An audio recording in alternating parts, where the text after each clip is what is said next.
Assalamualaikum warahmatullahi wabarakatuh. Selamat pagi Anda semuanya. Mudah-mudahan pada hari ini dalam keadaan sehat semua dan sudah bangun ya, sudah sarapan dan sudah mandi agar lebih segar. Jadi bisa mengikuti pembelajaran kita pada pagi hari ini. Nah, untuk hari ini materi kita selanjutnya yaitu tentang larutan penyangga. Jadi sebelum saya lanjutkan ya, sebelum saya lanjutkan tidak bosan-bosannya saya mengingatkan kepada Anda semuanya untuk lebih aktif lagi ya. Karena lagi-lagi minggu lalu pun saya melihat yang memberikan komentar bahkan hanya mengatakan paham Pak, saya paham Pak, insya Allah saya paham, Alhamdulillah saya paham. Hanya beberapa orang, ini tidak semuanya. Jadi gimana ini ceritanya kan begitu? Apakah memang dibuka videonya atau tidak kan gitu ya. Sudah saya buat video penjelasannya, maksud saya kan supaya kalian juga lebih gampang kalau memang nanti ada yang tidak paham bisa membuka mengulang-ulang video pembelajarannya ini kan begitu. Nah oke lah, tidak masalah, yang jelas kalian bisa ikut terus dalam proses pembelajaran. Saya sih berharapnya benar-benar kalian buka videonya dan kemudian kalian pahami. Kalau memang ada yang kurang paham, kita diskusikan ya. Ya, jadi kita masuk ke dalam larutan penyangga. Nah, apa itu nanti larutan penyangga? Akan kita bahas ya.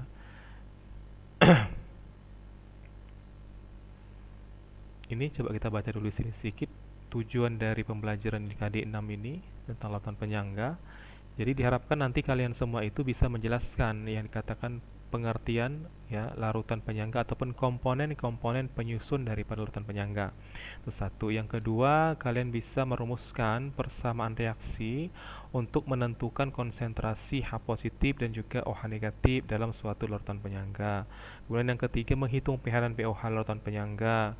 Yang keempat, menghitung pH larutan penyangga pada penambahan sedikit asam, sedikit basa ataupun dalam proses pengenceran. Kemudian yang kelima, menjelaskan fungsi dari larutan penyangga dalam hidup tubuh makhluk hidup dan juga dalam kehidupan kita sehari-hari.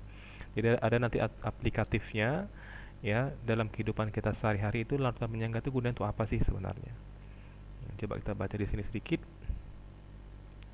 Nah, jika ke dalam air murni ditambahkan asam atau basa, meskipun dalam jumlah yang sedikit, maka harga pH dapat berubah secara drastis. Ya.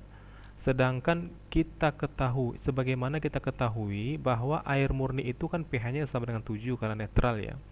Jadi penambahan 0,01 mol saja HCl atau 1 mililiter saja HCl yang 1 molar ke dalam 1 liter air murni akan menghasilkan ion H positif sebanyak 10 pangkat negatif 3 molar. Jadi pH-nya itu jadi turun, bisa sampai jadi 3. Padahal hanya 1 mili saja, ya, 1 mili saja kita masukkan ke dalam air yang pH-nya tadi 7, maka bisa pH-nya berubah turun menjadi 3. Jauh kan dari 7 menjadi 3. Nah, lain lagi kalau kita menambahkan 0,001 mol atau 40 mg NaOH ke dalam air yang 1 liter, air murni yang 1 liter yang pH-nya sama dengan 7 tadi atau netral, maka akan dihasilkan ion OH negatif sebanyak 10 pangkat negatif 3. Jadi pH-nya naik jadi 11, dari 7 jadi 11. Nah, jadi kesimpulannya air murni itu tidak mampu menyangga atau mempertahankan pH-nya sendiri terhadap asam atau basa yang masuk ke dalam air tersebut.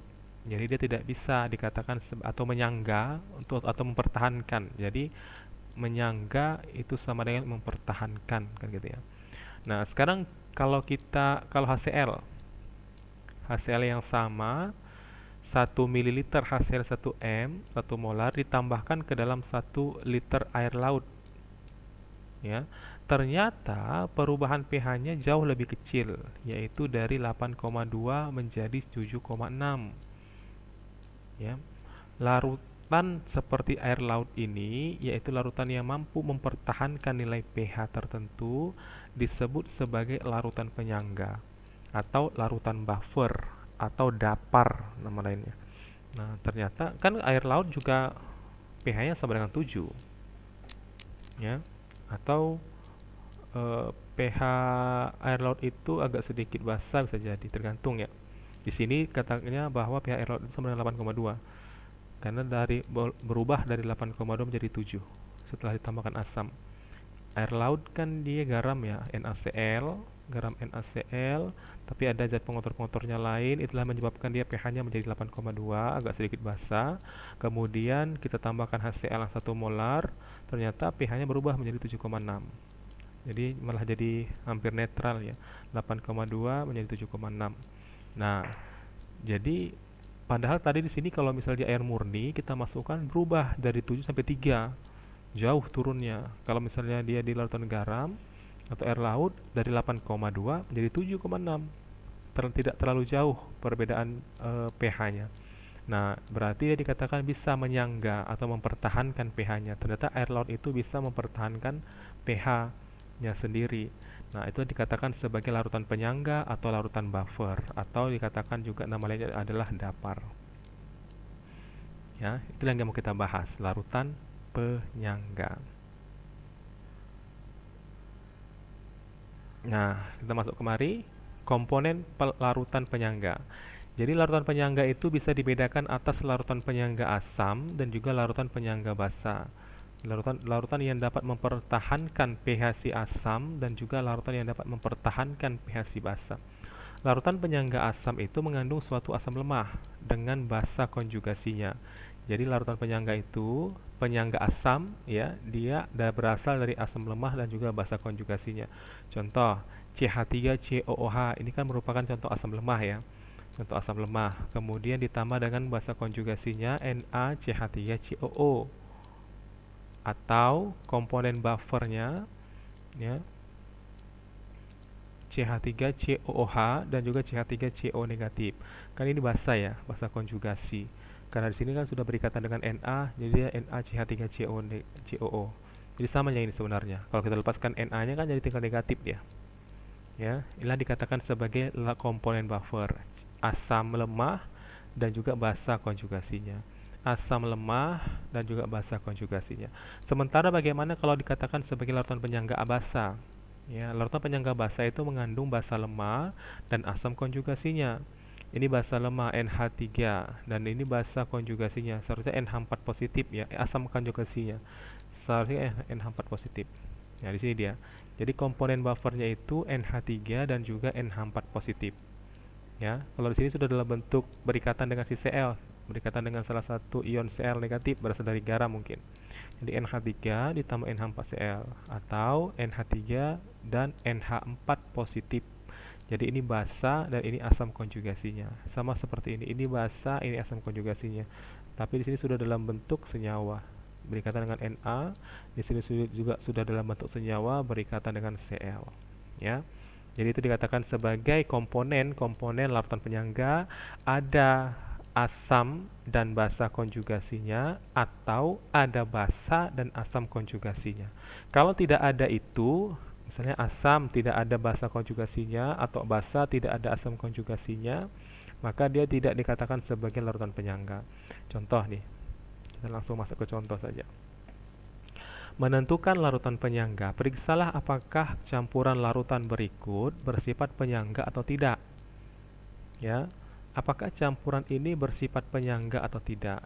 Nah, yang pertama A, 50 ml larutan CH3COOH yang 0,1 molar ditambah dengan 50 ml larutan Ca CH3COO 2 kali sebesar 0,1 molar juga. Kemudian yang B, 50 ml larutan CH3COOH 0,1 molar direaksikan atau ditambahkan dengan 50 ml larutan NaOH yang 0,2 molar, dan yang ketiga 50 ml larutan CH3COOH 0,1 molar ditambah dengan 50 ml larutan NaOH yang 0,1 molar. Jadi di sini jumlah volumenya sama semuanya ya, 50 ml dan 50 ml. Kemudian asam lemahnya itu CH3COH sama dengan konsentrasi 0,1 molar. Tapi yang ditambahkannya di sinilah yang apakah ini disatakan sebagai larutan penyangganya atau tidak. Ya, di sini yang pertama dia dicampurkan dengan CaCH3COO2 kali sebesar 0,1 molar konsentrasinya. Kemudian yang kedua dia dengan NaOH yang konsentrasinya 0,2 molar, dan yang ketiga dia dengan NaOH yang konsentrasinya 0,1 molar. Nah, kita perhatikan yang pertama. Campuran dari 50 ml larutan CH3COOH 0,1 molar dengan 50 ml larutan CaCH3COO2 kali 0,1 molar bersifat penyangga. Kenapa? Karena mengandung asam lemah, yaitu CH3COOH, ya, dan basa konjugasinya, yaitu ion CH3COO yang sini terikat dengan Ca2 positif. Jadi CH3COO2 kali. Ya, jadi ion CH3CO negatifnya berasal dari sini. CaCH3CO2 kali. Nah, ini dikatakan sebagai bersifat penyangga. Kalau yang B, campuran dari 50 ml larutan CH3COOH 0,1 m ditambah dengan 50 ml larutan NaOH yang 0,2 m. Ini tidak bersifat penyangga. Kenapa? Karena CH3COOH-nya tidak bersisa. Dari mana dikatakan tidak bersisa? Nah, coba kita perhatikan di sini. Kita buat dalam reaksi kesetimbangan ya. CH3COOH nih direaksikan dengan NaOH akan menghasilkan CH3COONa ditambah H2O nanti. Ya. Di sini Na-nya dilepaskan. Nah, ini kan berarti jadinya bersifat basa ya. Basa, maaf. Ini asam lemah, ini basa konjugasinya. Nah, udah ada nih asam basa konjugasinya, tapi apakah dia bersifat penyangga atau tidak kan gitu. Nah, direaksikan pertama sekali 50 ml larutan CH3CO 0,1 ini dikalikan 50 ml dikali 0,1 m jadi 5 milimol. Ya, mililiter dengan molaritas dikalikan jadi 5 milimol. Tulislah 5 milimol untuk CH3COH ya, 5 milimol. Kemudian NaOH-nya 50 kali 0,2. 50 kali 0,2 jadi 10 milimol kan gitu ya. Nah, tulislah di bawah OH-nya negatifnya itu 10 milimol. Ini kan NaOH ini. Itulah awalnya. Nah, terus yang bereaksi siapa? Perhatikan saja di sini siapa yang paling kecil, dialah yang habis bereaksi. Ya. Nah, sini yang paling kecil antara 5 dengan 10 siapa? Ini 5. Turunkan 5 di sini. 5. Kemudian di sini berapa? Ini yang disetarakan dulu nanti ya. Karena bentuk reaksi. Karena di sini 1, sini 1 ya berarti sini 5. Ini juga 1, 1 ya di sini 5, ini juga 1, 1, 5 jadinya. Kalau misalnya sini 2 tadi, berarti 2 per 1 dikali 5. Jadi 10 lah di sini. Gitu ya cara menghitungnya. Nah, oke. Itulah yang bereaksi 5, 5, 5, 5. Nah, jadi terakhir kita kurangkan. Yang sebelah kanan anak panah dijumlahkan, yang sebelah kiri anak panah dikurangi. Nah, sini jadi 5. 5 turun 5, sini juga 5 turun 5. Ini 10 kurang 5 sama dengan 5 untuk NaOH-nya, sedangkan untuk CH3COOH-nya 5 dikurang 5 sama dengan 0. Berarti habis. Nah, larutan penyangganya habis, tidak bersisa dalam reaksi ini. Berarti dia tidak dikatakan sebagai penyangga karena habis. Coba yang ketiga, campuran dari 50 ml larutan CH3COOH 0,1 m dengan 50 ml NaOH 0,1 m. Nah, ini bersifat penyangga. Kenapa? Karena CH3COOH-nya akan bereaksi dengan sebagian ion OH negatif dari NaOH membentuk CH3COO negatif. Ya, coba kita hitung lagi. Kita buatlah reaksi kesetimbangannya. CH3COH ditambah dengan NaOH menghasilkan CH3COONa ditambah dengan H2O. Jadi Na-nya kita hilangkan saja, jadi tinggal OH negatif dan juga CH3COO negatif. Nah, untuk CH3COOH yang awal 50 ml dikali 0,1 molar, jadi 50 kali 0,1. Oh, salah nih. Salah nggak nih?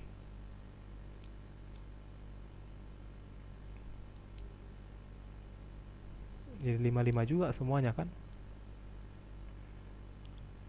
50 kali, seharusnya 55 sih.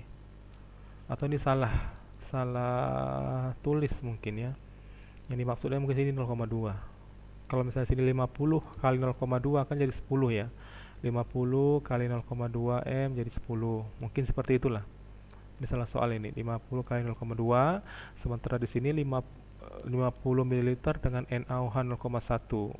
Ya, jadi 50 kali 0,1 sama dengan 5 milimol. Ini 10 milimol soalnya di sini ditulis. Kalau 50 kali 0,1 kan 5. Kalau misalnya kita buat yang 50 kali 0,15, berarti 55 habis.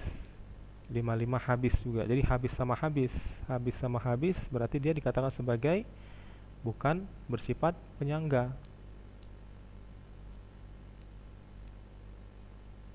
Ya. Nah, tapi di sini kita lihat dulu. Kita buat aja sini 0,2 ya. 50 dengan 0,2 jadi 10. Sini juga 50 ke 0,1 jadi 5. Kan begitu ya. Jadi siapa yang bereaksi berapa? Perhatikan sini yang paling kecil. Sini 5. Berarti di sini 5, di sini karena dia semuanya 1 setelah disetarakan reaksinya ya sudah jadi 5 semua nih. 5 5 5 5. Ya, sebelah kanan apa ditambahkan. Jadi tinggal 5, ini 5, kemudian di sini NaOH-nya habis bereaksi, sementara CH3COH-nya tinggal 5 milimol. Dan yang 5 milimol itulah yang dikatakan sebagai penyangga. Ya. Nah, jadi katakan di sini kesimpulannya dalam campuran terdapat 5 milimol CH3COOH suatu asam lemak dan 5 milimol ion CH3COO negatif yang dikatakan sebagai basa konjugasinya. Jadi harus ada di sini 5 milimol dan ada basa konjugasinya 5 milimol. Ya, kalau makanya dikatakan sebagai dia larutan buffer atau larutan penyangga. Tapi kalau misalnya di sini CH3COH-nya habis bereaksi, tapi ada dia basa konjugasinya 5 milimol. Itu tidak bisa dikatakan sebagai larutan penyangga, ya. Sementara kalau di sini campuran dari 50 ml larutan CH3COH dengan 0,1 M dengan 50 ml larutan CaCH3CO 2 kali dengan 0,1 M juga bersifat penyangga karena mengandung asam lemah dan juga basa konjugasinya yang berasal dari CaCH3COO 2 kali. Nah, kira-kira sampai di sini paham yang mana yang dikatakan sebagai larutan penyangga? Ya, jadi larutan penyangga itu harus ada dua. Ada kalau misalnya dia larutan penyangga asam, ada asam lemah dan juga basa konjugasinya. Kalau dia larutan basa, ada basa lemah dan juga asam konjugasinya. Jadi nggak bisa dia hanya bersisa yang basa konjugasinya saja atau hanya asam konjugasinya saja, nggak bisa. Dia harus ada yang bersisa itu asam lemahnya dan juga basa konjugasinya, atau ada yang basa lemah dan juga asam konjugasinya. Oke, sampai di sini saja dulu pertemuan kita pada hari ini, yaitu komponen-komponen penyusun daripada larutan penyangga. Jika ada yang ingin ditanyakan, silakan ditanyakan. Ya, ketikkanlah pertanyaannya di dalam kolom komentar, maka akan kita bahas, akan kita diskusikan pertanyaan yang kalian berikan. Tapi kalau misalnya tidak ada yang ingin ditanyakan dan paham dengan apa penjelasan yang sudah saya sampaikan tadi, saya harapkan juga untuk memberikan komentarnya di dalam kolom komentar Classroom. Ya, untuk memberikan komentarnya, katakanlah insya Allah paham, mengerti, atau segala macam. Ya, nah saya akhiri saja pertemuan kita pada hari ini. Lebih dan kurang saya mohon maaf. Wabillahi taufiq wal hidayah. Wassalamualaikum warahmatullahi wabarakatuh. Selamat pagi. Ya, selamat pagi semuanya.